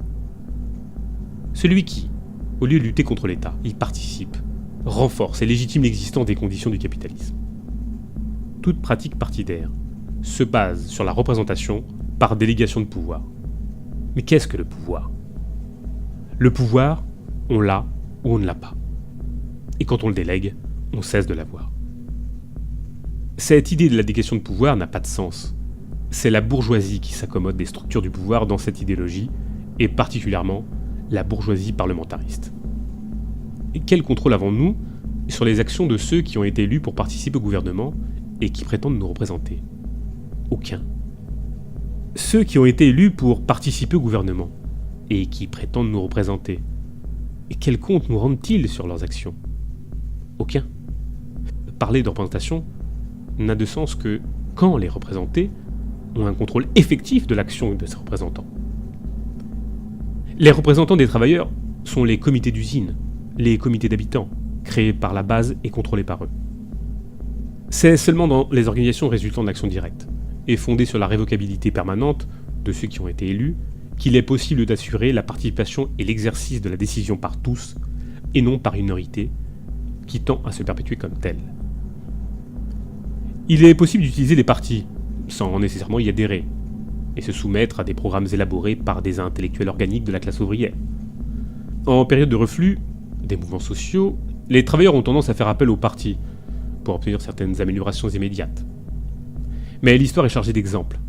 Quand les luttes se développent, les partis sont rapidement dépassés, parce que la classe ne lutte déjà plus dans le camp capitaliste. Elle développe ses propres organisations. L'idée que c'est uniquement via le parti que la classe ouvrière est capable de participer politiquement, et que de nier la pratique partidaire mène à l'immobilisme, c'est-à-dire que seuls ses représentants, les compétents, sont en mesure de la mettre sur la scène politique, c'est considérer la classe ouvrière comme mineure, et incapable de se représenter, et d'avoir à se faire représenter. Il ne s'agit pas de réformer les partis, pas plus d'en construire un, comme il devrait être, car c'est par définition une structure qui est destinée à remplacer la pratique de la classe ouvrière. Celle qui tend à se substituer à elle, tant au niveau de la direction de la lutte que dans la gestion de la nouvelle société. À mon avis, la question qui se pose est la suivante. Qui va gérer la production une fois des classes capitalistes vaincues? Les managers technocrates et les politiciens se transformant en une unique et nouvelle classe dirigeante? Ou l'ensemble des travailleurs auto-organisés? Si nous pensons que ce sont les producteurs auto-organisés, nous devons admettre que cela ne sera possible que s'il existe des conditions institutionnelles basiques, les organisations de gestion et de contrôle de la production. De plus, si les travailleurs, dans le cours de la lutte, ont déjà expérimenté l'auto-organisation, l'autogestion économique et sociale est la seule voie à suivre. D'autre part, dire que le parti unifie les luttes, c'est entretenir une grande confusion. Le parti ne peut unifier des individus qu'à travers la pratique qu'il développe. Il ne pourra jamais unifier des mouvements extérieurs à lui. Les défenseurs du parti considèrent les travailleurs les plus combatifs comme des éléments à préserver pour le parti dans une boîte de conserve, comme si l'avant-garde n'était que des individus et non d'une situation sociale, les prolétaires. Les individus ne sont pas révolutionnaires par les idées qu'ils affichent, mais par la pratique qu'ils développent. Le prolétaire est révolutionnaire parce qu'il intègre les luttes collectives et commence à penser sa pratique à ce niveau. Mais faire une critique des partis ne suffit pas. Il est nécessaire de comprendre la grande importance qu'ils ont eue dans l'histoire du mouvement ouvrier, comprendre le point par lequel s'est effectuée une convergence d'intérêts entre des secteurs du prolétariat et les défenseurs de l'action partidaire. Il s'agit de questions très complexes, que je vais seulement effleurer. Tout d'abord, les partis politiques de gauche, en utilisant un discours ambigu, où la socialisation des moyens de production apparaît comme synonyme d'étatisation et de la fin du capitalisme, comme l'élimination de la propriété privée, visent à intégrer d'une façon détournée les exploités dans le camp idéologique des nouveaux exploiteurs, les managers technocrates du capitalisme étatisé. Identifier la structure du mode de production capitaliste avec la validité des lois du marché concurrentiel. Établir que la disparition de ce marché signifie la disparition du mode de production comme un tout. C'est produire une zone de convergence idéologique entre ceux qui veulent mettre fin à toute exploitation et ceux qui pensent seulement la réaliser sous une nouvelle forme, le capitalisme d'État. Un des points par lequel cette ambiguïté se structure, c'est la question du plan. Le plan est un calcul élaboré par un collectif, et antérieurement à la réalisation du résultat. Mais ce qui importe de définir, c'est qui élabore le plan, et qui le détermine. Nous devons savoir si c'est une planification préparée par l'ensemble des travailleurs, auto-organisés, et dont la réalisation a lieu sous contrôle direct, ou si nous parlons d'une planification résultant de l'action des technocrates et de politiciens qui, séparés des travailleurs, définissent de manière anticipée l'intérêt de tous. Beaucoup de ceux qui se proclament marxistes-léninistes, dans ses plus diverses versions, confondent l'aspect juridique des rapports de propriété, propriété collective d'État, propriété capitaliste privée, avec l'aspect infrastructurel des rapports de production, socialistes, capitalistes. Ils en déduisent que de la propriété d'État, il en découle des rapports de production socialistes, et qu'il est possible d'affirmer que s'il y a propriété d'État et planification, il y a socialisme. Pourtant, c'est la logique même du développement capitaliste qui détermine la concentration de la propriété et du capital par l'appareil d'État. Par ailleurs, la planification de l'économie fut l'exigence même du capitalisme, quand ont surgi les premières concentrations monopolistiques. C'est le développement technologique capitaliste qui, en accélérant chaque fois plus l'intégration des unités de production particulières aux conditions générales de production, permet l'antériorité du calcul de la production par rapport au calcul de distribution. De nombreux courants marxistes-léninistes et sociodémocrates présentent le plan comme une forme de contrôle social sur la production. Ils voudraient faire croire que la classe ouvrière aurait le contrôle de la structure économique, en éliminant ainsi l'anarchie de la production capitaliste et en réalisant une production dirigée vers la satisfaction des besoins sociaux. Mais ici, nous nous heurtons de nouveau à la question technologique. La technologie développée sous le capitalisme est basée sur la loi de la valeur. Le développement technoscientifique découle de la nécessité d'un temps de travail toujours plus réduit. En conséquence, le développement des forces productives, c'est le développement de la mécanisation qui, par son principe fondamental, éloigne les producteurs d'une quelconque forme de connaissance de son environnement de travail et du processus de production. Il est inutile de dire que, sans la connaissance du processus de production, il ne pourrait y avoir aucun contrôle, ni réappropriation de ce qui est produit par le producteur. À partir de la technologie capitaliste, la société ne peut jamais s'autocontrôler. Le contrôle social ne peut exister que dans une société non divisée par des antagonismes. Dans le cas contraire, la forme du contrôle sera toujours celle d'une partie de la société sur une autre. Tant que le contrôle de la production sera dans les mains d'une partie de la société, des compétents, l'utilisation de la plus-value sera le privilège de ce groupe.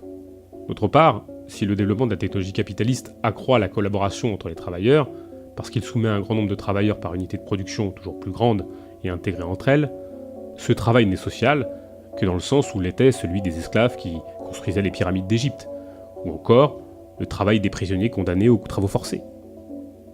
Ce n'est pas un travail social socialiste, parce que la séparation entre l'homme et la technique n'a pas été abolie, pas plus que les rapports d'exploitation. Tant que les fonctions de gestion et d'exécution seront séparées dans des structures distinctes, l'exploitation perdurera. Que le gestionnaire technocrate reçoive une partie de la plus-value, qui lui revient du capitalisme traditionnel, ou qu'il l'obtienne à travers le contrôle de l'appareil d'État propriétaire des moyens de production, cela ne modifie que la forme juridique par laquelle se réalise l'exploitation. Penser le plan, à partir de la technologie capitaliste, et vouloir étendre le contrôle des managers à toute la vie sociale, qui sont le produit du développement accéléré des forces productives, c'est le brillant futur de son existence de classe.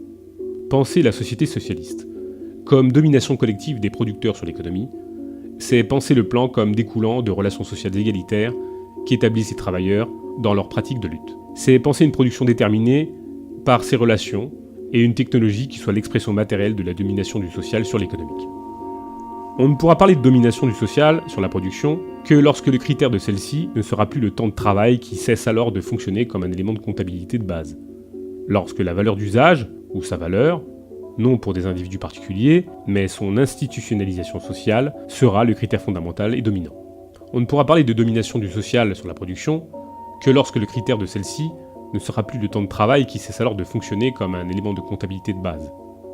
Lorsque la valeur d'usage social, ou sa valeur, non pour des individus particuliers, mais son institutionnalisation sociale, sera le critère fondamental et dominant. Nous traitons ici ce qu'un auteur de l'autonomie, João Bernardo, a appelé dans son livre, pour une théorie du mode de production communiste, la loi de l'institutionnel. Ce serait la loi nucléaire du mode de production communiste, autour duquel se développera la nouvelle société. Dans ce texte, j'utilise le mot socialisme et non celui de communisme, en raison de l'association quasi immédiate qui est faite entre ce dernier et le système en cours en Union soviétique. Mais ce qui est important de souligner, c'est que s'il persiste une scission entre les producteurs et les reproducteurs de richesses, d'une part, et ceux qui se l'approprient et décident de son utilisation, l'exploitation est alors évidente. Que cela se fasse d'une façon planifiée ne change rien. Plan est un mot vague qui éclaire peu. Il peut englober sous la même terminologie des intérêts de classe antagonistes et des projets contradictoires de société. Un autre problème, qui est à la source de cette ambiguïté, c'est la question de la propriété sociale. Quelle est la signification de ce social ? C'est une chose que d'éliminer l'appropriation des moyens de production par une minorité. Une autre, d'étendre cette appropriation à l'ensemble des producteurs. Si la propriété des moyens de production est étendue à toute la société, c'est la notion même de propriété qui perd son sens. A l'inverse, si l'appropriation des moyens de production reste privée pour une minorité, mais sous une forme collective, l'exploitation perdure. Dans ce cas, il s'agit de l'appropriation de la richesse produite par l'ensemble des managers d'État. Engels, célèbre théoricien du socialisme, disait que la transformation des moyens de production en société par action, ou en propriété d'État, ne leur retire en rien la qualité de capital. L'État est un élément clé de la reproduction du capital, dans la mesure où l'économie se trouvait sous son contrôle. Le capitalisme, au lieu d'être supprimé, est poussé jusqu'à son extrême. Cependant, ils sont nombreux ceux qui croient qu'il est possible de se servir de l'État comme d'un instrument d'émancipation des travailleurs, qu'il est juste possible une société égalitaire avec des ministres, des politiciens, des techniciens compétents, qui veilleraient aux intérêts des travailleurs. Mais comment ? L'État n'émancipe que les managers technocrates, les bureaucrates, les dirigeants des partis qui n'aspirent qu'à être nos chefs. La propriété étatique des moyens de production confère aux managers ou capitalistes d'État la propriété collective de cette classe, entendons-nous, sans que les mêmes ne soient socialisés avec l'ensemble des travailleurs. Sous cette forme, la fin de la propriété privée bourgeoise n'est pas la fin du capitalisme, mais la réalisation du capitalisme d'État. C'est la reproduction de la séparation des producteurs d'avec les moyens de production et du produit du travail. Aucun parti ne peut gouverner par les travailleurs, mais seulement sur eux et contre eux. Si aucun pouvoir n'est exercé par nous, il est exercé sur nous. Il ne suffit pas de remplacer les patrons privés par l'État patron. Cette ambiguïté du mouvement ouvrier, qui a permis des points de convergence entre le prolétariat et les défenseurs du capitalisme d'État, n'est pas liée à la naïveté des masses travailleuses. En fait, les mots ne se distinguent pas de ce que la pratique sociale n'a pas réussi à différencier en premier. Par exemple, il a fallu de nombreuses années d'expérience pour que nous puissions comprendre la différence fondamentale entre la socialisation des moyens de production et l'étatisation, entre la propriété sociale et la propriété d'État. L'existence de groupes de résistance et de lutte en Union soviétique, la lutte des travailleurs polonais organisée dans le Solidarnosc, a augmenté l'intervention de l'État dans l'économie de ces 10 pays. Aujourd'hui, la société socialiste ne peut être pensée que comme extinction de l'État, qui se réalise par la gestion chaque fois plus directe par l'ensemble des producteurs de l'économie et la totalité de la vie sociale. Par l'élimination des intermédiaires au niveau économique, managers, technocrates et les capitalistes privés, et les intermédiaires de la gestion sociale, les politiciens professionnels. La construction du socialisme implique la destruction du parti, parce que cela signifie la fin de la séparation entre le politique et l'économique. L'alternative me paraît claire. Soit les travailleurs gèrent directement l'économie et le niveau politique desquels disparaissent les intermédiaires, en créant dans ce processus de nouvelles formes sociales qui constituent les conditions du développement du socialisme, ou bien la séparation perdure en se développant dans un processus qui reconstitue le mode de production capitaliste sur des nouveaux modes, le capitalisme d'État. Défendre la théorie de l'avant-garde aujourd'hui, c'est défendre la subordination du mouvement ouvrier au contrôle idéologique et organisationnel de la technocratie et des spécialistes de la politique, aspirant à la nouvelle et unique classe dominante. Lorsque tous les travailleurs d'une entreprise, ou tous les habitants d'un quartier, luttent et décident collectivement de leurs problèmes, ils gardent en main le pouvoir de décision en développant leur cohésion et leur conscience révolutionnaire. Ils développent dans cet acte leur organisation. Les commissions autonomes en rotation, avec révocabilité des charges, qui tiennent des assemblées générales avec des axes de décision.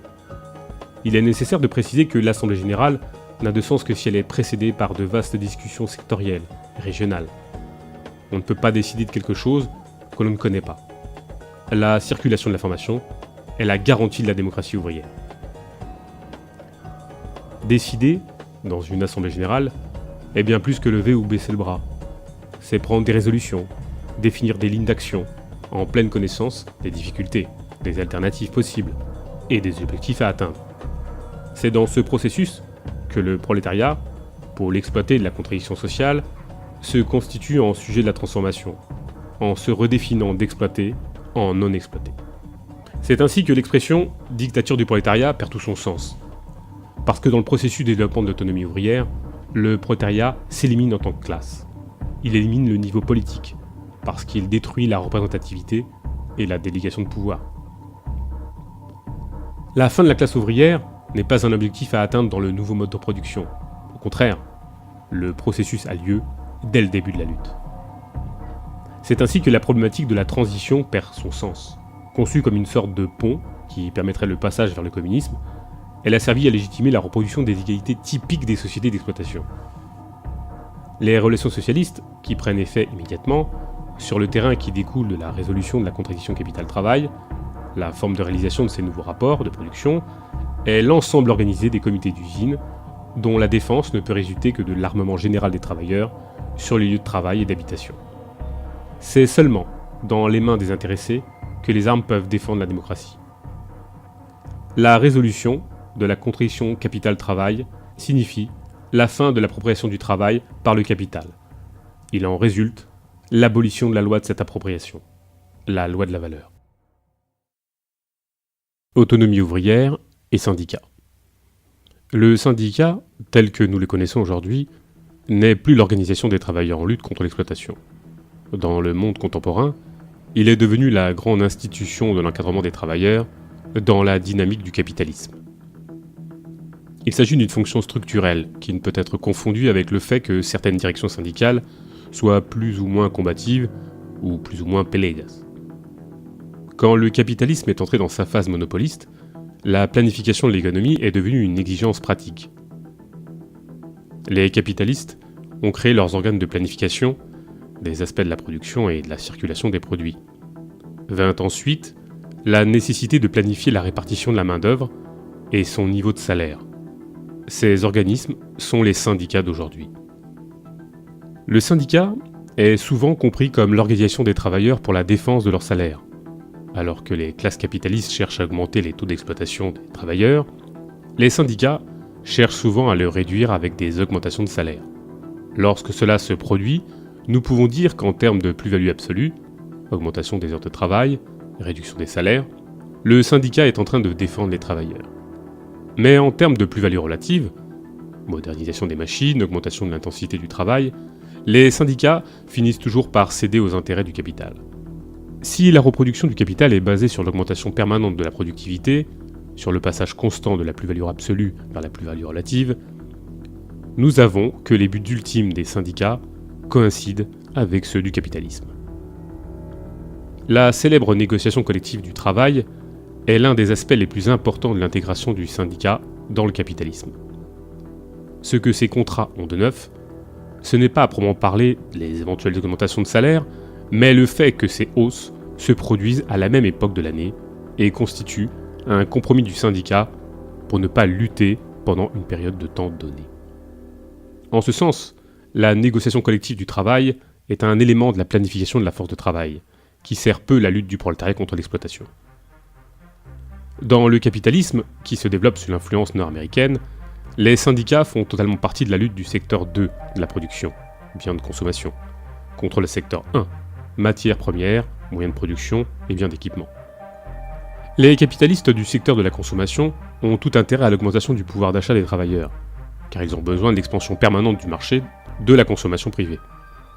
Ce sont les capitalistes liés au secteur 1 qui souhaitent absolument baisser les salaires. Il est logique, de manière générale, que tous les capitalistes, sans exception, aient comme objectif la diminution de la valeur de la force de travail.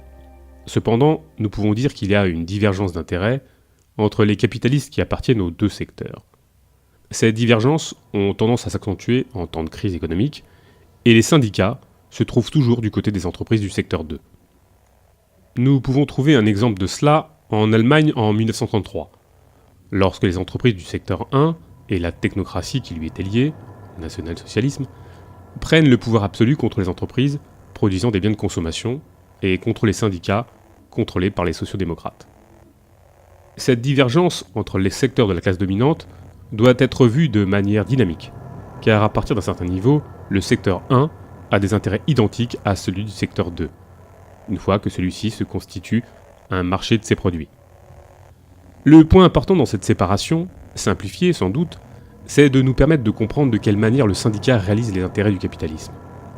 Dans les pays capitalistes d'État, tels que la Chine ou l'Union soviétique, la Pologne, les syndicats sont totalement différents. Intégrés à l'appareil d'État, leur fonction est simplement répressive. Dans les pays développés, qui composent le dénommé monde occidental, l'importance de l'industrie orientée vers la consommation privée, nourriture, vêtements, appareils électroménagers, etc., détermine la nécessité d'une réévaluation constante des salaires, et il est nécessaire que les désaccords et les mouvements des travailleurs ne dépassent pas les limites consenties par les capitalistes. Ce sont les syndicats qui cherchent à contrôler les travailleurs, en canalisant leur lutte pour qu'elle ne soit rien de plus que la périodique expansion du marché de la consommation privée. Au Brésil, où l'hétérogénéité de la main-d'œuvre est très forte, le niveau de syndicalisation faible, et l'économie n'est pas axée sur le développement d'un marché de consommation privée, le syndicat a plus fonctionné comme un organisme de rétention des luttes et éventuellement d'assistance. Ce n'est que lorsque la classe ouvrière lutte directement ou en dehors des syndicats qu'elle crée de nouvelles organisations comme une caisse de grève, une commission d'usine, des comités de grève, ou ce type de structure que de nombreux dirigeants syndicaux qualifient démagiquement de parallèles. Cependant, il ne peut y avoir aucun parallélisme entre des organisations qui s'opposent. Syndicats vertical, bureaucratisés, organisés par catégories professionnelles, liés à l'État, authentiques ou pas, les adjectifs en soi ne définissent rien, et les commissions d'usine fondées sur l'action directe ne suivent pas des chemins parallèles. Elles ne suivent pas non plus les mêmes objectifs. Il ne peut y avoir parallélisme qu'entre des structures similaires. Dans le cas contraire, ce qui existe, c'est de l'antagonisme. Le développement de l'une implique l'assimilation, destruction de l'autre. Nombreux sont ceux qui défendent la subordination des commissions d'usine aux syndicats. Mais au Brésil, cela signifie les subordonner directement à l'État, puisque le syndicat lui est lié. D'autre part, il est utopique de croire que les lois et décrets peuvent assurer la survie des commissions d'usine combatives. Une commission doit avoir la reconnaissance des travailleurs qui l'ont élu. C'est de là que vient sa légitimité et sa force. Une commission qui demande la reconnaissance de l'État ne peut être privée que de bases ouvrières. On ne demande pas la légitimité à l'ennemi. L'ennemi se combat. D'autre part, il ne sert à rien de lutter pour un syndicat dégagé de l'État, si sa forme d'organisation reste hiérarchique et bureaucratique. Tous les travailleurs restent coupés des processus de prise de décision. S'il n'y a pas de mécanisme de contrôle direct des travailleurs sur l'action de ses représentants élus. Dans les pays développés, les syndicats sont libres, dans le sens où ils ne sont pas liés juridiquement à l'État. N'est-ce pas pour autant que ces syndicats défendent les intérêts réels des travailleurs? Le rôle agrégateur des syndicats, que je viens de souligner, se reflète dans leur structuration interne, dans leurs présidents, directeurs, secrétaires, trésoriers. Ils reproduisent la même forme d'organisation existante que dans toute entreprise capitaliste. Bien que les dirigeants syndicaux soient des ouvriers à l'origine, ils finissent par défendre les intérêts de l'organisation au détriment des intérêts de la classe ouvrière, parce qu'ils se trouvent éloignés de la vie quotidienne de l'usine. Les fonctionnaires syndicaux ne sont plus exploités par les capitalistes. Ils ne sont plus menacés par le chômage. Ils s'asseyent dans leurs bureaux, à des postes relativement stables.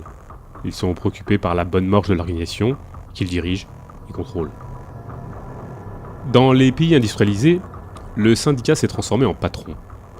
En République fédérale allemande, c'était pratiquement la totalité de l'appareil d'État. En 1974, la fédération syndicale a créé une société holding pour contrôler la plupart des sociétés qu'elle possède.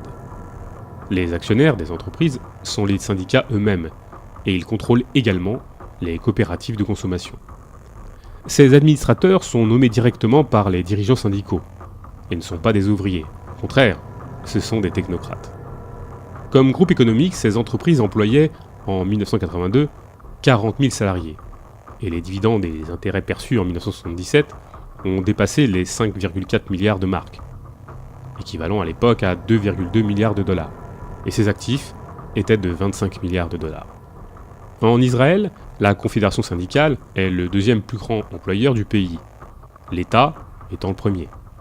En 1977, les exportations des entreprises qui étaient la propriété des syndicats représentaient environ 50% des exportations totales d'Israël. Aux États-Unis, en 1979, les syndicats détenaient 13,7% des Holiday Inn, 13,6% de Kmart, 12,6% de Delta Airlines, 11,4% de J.C. Penney. Cela a été possible grâce à l'utilisation des fonds de pension de retraite des salariés. Le syndicat minier United Mines Workers of America détient la National Bank of Washington. En outre, il existe de nombreux cas où le syndicat impose des sacrifices salariaux aux travailleurs de l'industrie, avec des problèmes financiers sous la menace de fermeture et de licenciement collectif. Il y a eu un cas curieux avec le syndicat de la métallurgie, Independent Steelworkers Union, qui souhaitait acheter une des installations sidérurgiques de l'entreprise National Steel Corp. Ces 9000 employés se sont engagés en mars 1983 à accepter une réduction de 32% des coûts salariaux. Cela aurait signifié une économie de 120 millions de dollars par année, si la transaction avait été faite. Il existe d'exemples similaires dans de nombreux pays européens, mais je pense que ceux qui sont mentionnés sont suffisants pour montrer le mécanisme par lequel le syndicat se transforme en patron. En réalité, l'absence de grève et de combats importants dans les pays développés, au cours des dernières années, a permis aux syndicats d'utiliser l'argent perçu pour renforcer leur rôle économique dans le capitalisme. Le capitalisme des syndicats résulte de l'utilisation par les dirigeants syndicaux de sommes extorquées aux travailleurs pour développer la propriété des syndicats. Dans aucun de ces cas, il n'est question de processus autogestionnaire ou même de participation à la gestion des entreprises. Il ne s'agit que d'appropriation du capital par la bureaucratie syndicale, où le prolétariat n'a aucune participation. Dans les pays moins industrialisés, où le marché du travail est plus hétérogène, le syndicat n'a pas de pouvoir au niveau national. Cependant, dans les secteurs industriels où la force de travail est plus homogène, et le marché du travail réglementé, il se développe un processus identique à celui des pays développés. Le cas du Venezuela, pays exportateur de pétrole, en est une bonne illustration. La plus grande banque privée, El Banco de los Trabajadores, est principalement contrôlée par la fédération syndicale CTV. Le gouvernement ne possède que 30% de cette banque. Là où se développe le capitalisme des syndicats, se développent de nouvelles formes de relations entre le syndicat et la classe ouvrière. Comme nous l'avons déjà vu, les syndicats cherchent traditionnellement à encadrer les mouvements et à les orienter avec comme objectif de leur enlever tout aspect révolutionnaire. D'autre part, ils utilisent les travailleurs comme moyen de pression auprès du patronat, en ayant en vue de renforcer le poids et l'influence des syndicats. Mais dans la mesure où ils se transforment en propriétaires, d'importantes modifications se produisent. Les syndicats eux-mêmes deviennent des patrons d'une main-d'œuvre importante. En temps de crise, le syndicat patron, comme tout autre patron capitaliste, tend à réduire les salaires et à licencier les travailleurs. En se transformant en propriétaires, les syndicats obtiennent des éléments de pression auprès des autres capitalistes, leur permettant la démobilisation des travailleurs. Mais le syndicat, ce n'est pas seulement le sommet de la direction, mais aussi sa base. Le problème des dirigeants, c'est que bien souvent ils sont incapables de contrôler les excès de la base. De plus, de manière générale, le mouvement ouvrier est toujours une menace pour les bureaucraties syndicales. Rien ne garantit que son encadrement puisse être un frein véritable à l'expansion révolutionnaire d'un mouvement. En ce sens, ils cherchent à utiliser d'autres moyens de pression sur le patronat. La force économique que contrôlent les syndicats leur permet cela. Dans les confrontations avec les capitalistes privés, ce n'est plus la grève qui est utilisée comme arme, mais la manœuvre financière et le boycott économique, permis par le montant du capital investi dont ils disposent. Ces syndicats affrontent maintenant le patronat, non sur le terrain des exploités, mais à l'intérieur du processus de la relation intercapitaliste. En résumé, les syndicats aujourd'hui sont des organes de gestion capitaliste, qui organisent et planifient la force de travail. Plus haut est le degré d'homogénéité atteint par la classe ouvrière, plus est efficace cette activité. Le syndicat exprime et reproduit l'aspect de la pratique ouvrière intégrée dans le capitalisme, organisé par lui. Les organisations qui découlent des luttes autonomes expriment leur pratique anticapitaliste et son auto-organisation. L'unité du prolétariat ne résulte pas de la discipline d'usine, de l'organisation de la classe ouvrière, par le mécanisme de la reproduction capitaliste. Cela ne peut qu'encourager la soumission et la division de la classe, parce qu'elle l'organise comme une extension de la machine, instrument vivant de la technologie qui la domine. L'union révolutionnaire du prolétariat résulte de la lutte collective contre cette réalité.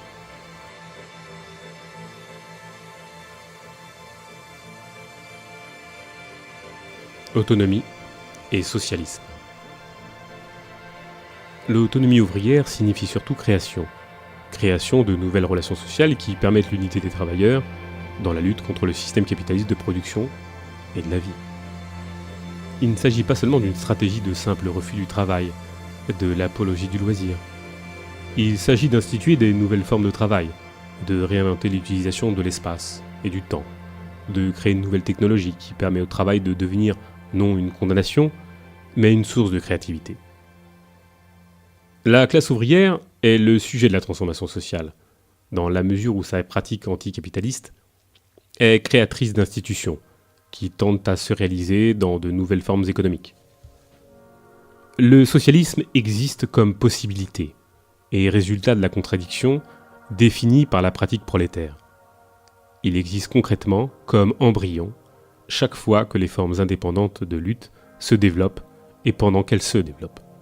C'est le point à travers lequel s'articulent deux réalités contradictoires dans un perpétuel mouvement, le capitalisme et le socialisme. Cette articulation configure un moment d'extrême tension entre le passé et le futur. La lutte autonome du prolétariat, c'est le futur qui intervient dans le présent, qui lui conteste le statut d'unique solution possible. Le socialisme, c'est le pouvoir de tous les travailleurs, la gestion de la production et de la vie sociale par l'ensemble organisé des producteurs. C'est la subordination de l'économie à l'activité et au repos des travailleurs, au lieu de la subordination de l'activité et de la vie à l'économie. Il ne se développe pas aux grandes dates officielles, mais tous les jours, au fur et à mesure que les travailleurs auto-organisent leur lutte, leur temps libre, leurs activités quotidiennes, à travers la coopération égalitaire. Le socialisme implique l'appropriation des moyens de production et la gestion du processus de travail par les producteurs eux-mêmes. Dans sa forme immédiate, cette appropriation consiste dans le contrôle des moyens de production par l'ensemble des travailleurs d'une entreprise. Cette appropriation collective doit être comprise à un niveau institué et jamais personnel. Ce qui veut dire que le collectif demeure indépendamment de l'entrée ou de la sortie des travailleurs, considérés dans leur individualité. Par l'union de toutes les commissions d'usine, se réalise l'appropriation totale des moyens de production. Le socialisme, dans cette perspective, c'est le pouvoir des producteurs sociaux organisés directement au niveau des entreprises. Les occupations d'usines, de terres, l'autogestion de la production, des quartiers, des écoles, des organisations de consommation et de loisirs, portent en elles le contenu de la société future, la société autogérée et auto-instituée. C'est cela le socialisme de notre époque, et non la nationalisation des moyens de production, la centralisation des décisions dans l'appareil d'État, l'homogénéisation des individualités qui exigent, comme voie institutionnelle de réalisation, l'État, le parti, l'armée et le syndicat bureaucratique. Le passage du mode de production capitaliste vers le socialisme passe par la généralisation de ces relations sociales nouvelles et des organisations autonomes qui vont transformer et déstructurer toutes les institutions capitalistes. Il ne s'agit pas de la prise de pouvoir par l'avant-garde organisée, mais de la transformation des relations de lutte dans de nouvelles relations de production. Ce qui veut dire que la classe ouvrière est sa propre avant-garde. Il n'y a que le prolétariat qui peut se dépasser lui-même comme classe. Jusqu'à aujourd'hui, si cette possibilité existait, elle n'a jamais dépassé les premiers stades. Elle n'a pu se développer au maximum que dans des formes embryonnaires de courte durée. La non-unification des luttes et la non-expansion au-delà des frontières nationales, comme l'inertie du système technologique hérité, ont déterminé la soumission de ces expériences à la structure capitaliste, qui les a détruites. Néanmoins, il ne sert à rien de critiquer la classe ouvrière sur le fait que ces luttes finissent par être intégrées par le capitalisme, ou réorientées vers le capitalisme d'État. Ces critiques ne mènent à rien.